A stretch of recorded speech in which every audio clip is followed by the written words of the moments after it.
Hello guys, स्वागत है आप सभी का आपके अपने चैनल पर।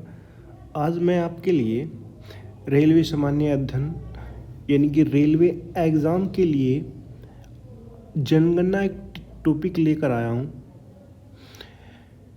इससे अक्सर करके आपके एग्ज़ाम में क्वेश्चन पूछ दिया जाता है। तो स्टार्ट करते हैं। स्टार्ट करने से पहले आप वीडियो को लाइक और चैनल को सब्सक्राइब कर लें। जैसे कि आप सब जानते हैं रेलवे के एग्ज़ाम होने वाले हैं, तो उनको मद्देनज़र रखते हुए ये क्वेश्चन आपके लिए बहुत महत्वपूर्ण क्वेश्चन है। ओके, तो स्टार्ट करते हैं। फर्स्ट क्वेश्चन पे आते हैं। क्या कहता है, भारत में पहली जनगणना की शुरुआत कब हुई और किसके शासनकाल में हुई, ये बताना है। तो पहली जनगणना हुई थी 1872 में और किसके शासनकाल में हुई थी? लॉर्ड मेयो के। ओके, लॉर्ड मेयो के शासनकाल में पहली जनगणना हुई थी। लेकिन ये जनगणना नियमित जनगणना नहीं थी। नियमित जनगणना की अगर बात करें तो वो कब हुई थी? पहली जनगणना 1881 में। वो किसके शासनकाल में हुई थी? लॉर्ड रिपन के शासनकाल में पहली नियमित जनगणना हुई थी। ओके, अब बात करते हैं स्वतंत्र भारत की पहली जनगणना कब हुई। 47 में देश आज़ाद हुआ, तो पहली जनगणना कब हुई? 1951 में। इससे पहले कब हुई थी? 10 साल पहले, यानी कि 1941 में।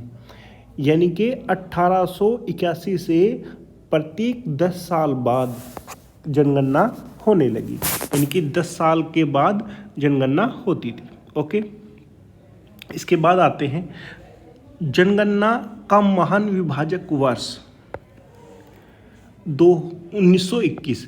अब 1921 में क्या हुआ था? 1911 से 1921 में तो वो वृद्धि नहीं हो पाई थी। उसका क्या कारण है? जैसे कि कोई महामारी आ गई और बच्चों की मृत्यु दर अधिक हुई। निम्न कारण के वजह से, तो इन कारणों से जनसंख्या में वृद्धि नहीं हो पाई। तो इसी कारण से इसको क्या कहते हैं? विभाजक वर्ष 1921। आगे चलते हैं। जनगणना का लघु विभाजक वर्ष किसको कहते हैं? 1951 में। ओके, नेक्स्ट आते हैं जनगणना से संबंधित अनुच्छेद। जनगणना से संबंधित अनुच्छेद कौन सा है? अनुच्छेद 246। जनगणना विषय 7वीं अनुसूची में संघ सूची का विषय है। ओके, जनगणना जो विषय है वो 7वीं अनुसूची में संघ सूची का विषय है। ओके, जनगणना की अवधि प्रत्येक 10 वर्ष, ये मैंने बताई है, प्रत्येक 10 वर्ष में जनगणना होती है। जनसंख्या का अध्ययन डेमोग्राफी। ओके, क्या कहलाता है? डेमोग्राफी। नेक्स्ट आते हैं 2011 की जनगणना का क्रम देश की 15वीं स्वतंत्रता की 7वीं जनगणना थी। ओके, यानी कि अगर हम सभी जो जनगणना हुई है उनको काउंट करें तो कौन सी थी? 15वीं जनगणना थी। ओके, और अगर सिर्फ स्वतंत्र भारत की याद करें तो कौन सी थी? 7वीं जनगणना। ओके, आगे बढ़ते हैं। 2011 में जनगणना का जो आदर्श वाक्य था वो क्या था? आदर्श वाक्य बताना है, वो था हमारी जनगणना हमारा भविष्य। ओके, हमारी जनगणना और हमारा भविष्य। जनगणना का शुभांकर क्या था ये बताना है, परगणक शिक्षिका। ओके, नेक्स्ट आते हैं प्रथम जनगणना कमिश्नर डब्ल्यू पाडेन। ओके, स्वतंत्र भारत के प्रथम जनगणना आयुक्त, स्वतंत्र भारत के प्रथम जनगणना आयुक्त कौन थे? R.A. Gopalaswami. Okay, R.A. Gopalaswami. 2011 की जनगणना आयुक्त कौन थे? C. Chandramouli. Okay, C. Chandramouli. आगे चलते हैं। पहली बार जातिगत आधारित जनगणना कब हुई थी?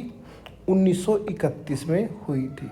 ओके, विश्व जनसंख्या दिवस कब मनाया जाता है ये बताना है, 11 जुलाई को। ओके, देखो 11 जुलाई कैसे याद किया है? एक और एक, यानी कि 1 और 1 11 जुलाई को क्या बनाया जाता है? विश्व जनसंख्या दिवस। यानी कि एक लड़का और एक लड़की, वो नारा था ना, हम दो हमारे दो।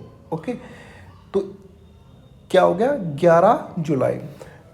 कुल जनसंख्या, अब कुल जनसंख्या कितनी थी? अब जो मैं ये बता रहा हूँ ये कौन सी है? 2011 की जनगणना के अकॉर्डिंग है।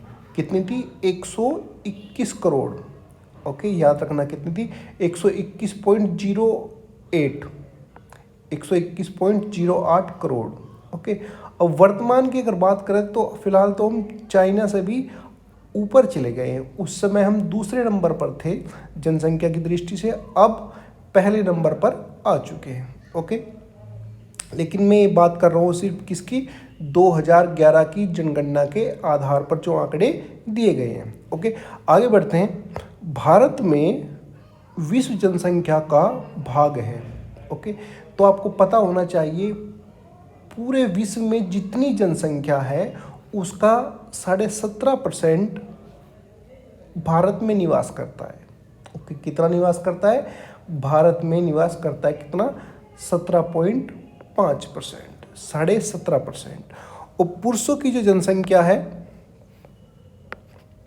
वो कितनी है? 62.32 करोड़, यानी कि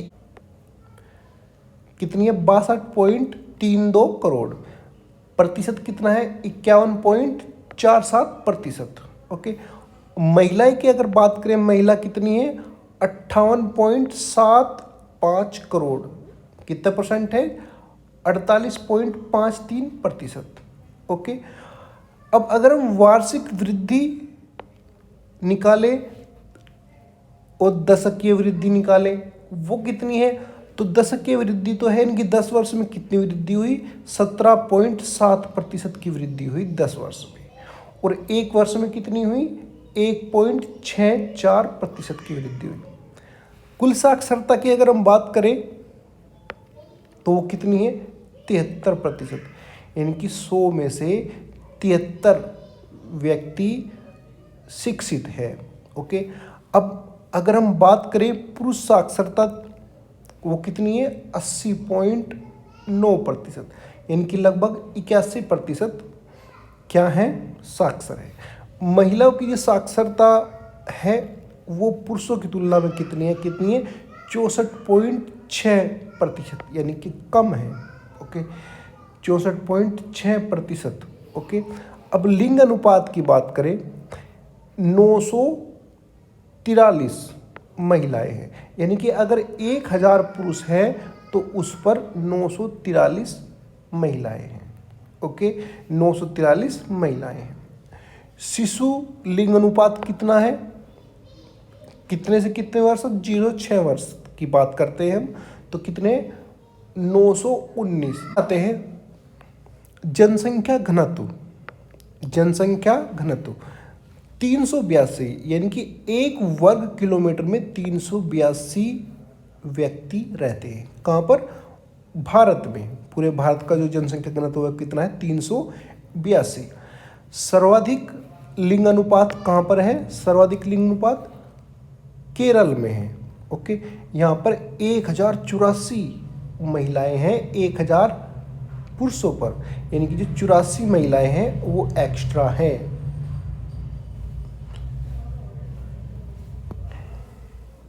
ओके, 84 महिलाएं हैं एक्स्ट्रा है। अब न्यूनतम लिंग अनुपात की बात करते हैं हम, वो कहाँ पर है? हरियाणा में। हरियाणा में सबसे कम लिंग अनुपात है, कितना है? 879, 879। ओके, आगे बढ़ते हैं। सर्वाधिक केंद्र शासित लिंग अनुपात कहाँ पर है? पुदुचेरी में। ओके, कहाँ पर है? पुदुचेरी। न्यूनतम केंद्र शासित लिंग अनुपात कहाँ पर है? दमन व दीव में। ओके, याद रखना। अब सर्वाधिक जनसंख्या घनत्व कहाँ पर है? ये भी याद रखना, बिहार में है। ओके, बिहार में कितना है? 1106। अब देखो भारत में कितना रह रहा था? 382 व्यक्ति 1 वर्ग किलोमीटर, और बिहार में कितने रह रहे हैं? बिहार में 1106 व्यक्ति 1 किलोमीटर स्क्वायर में। ओके, न्यूनतम जनसंख्या घनत्व कहाँ पर है? अरुणाचल प्रदेश में। ओके, अरुणाचल प्रदेश में न्यूनतम जनसंख्या घनत्व है। ओके, आगे बढ़ते हैं। सर्वाधिक केंद्र शासित घनत्व कहाँ पर है? दिल्ली में। ओके, और न्यूनतम केंद्र शासित जनसंख्या घनत्व कहाँ पर है? अंडमान निकोबार में।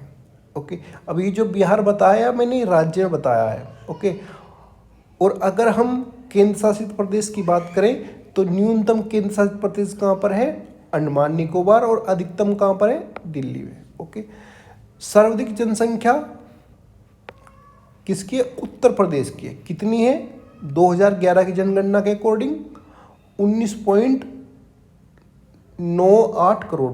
न्यूनतम जनसंख्या किसकी है? सिक्किम की है। कितनी है? 6.11 लाख। ओके, सर्वाधिक केंद्र शासित जनसंख्या किसकी है? दिल्ली की है, ये भी याद रखना। न्यूनतम केंद्र शासित जनसंख्या किसकी है? लक्षद्वीप की है।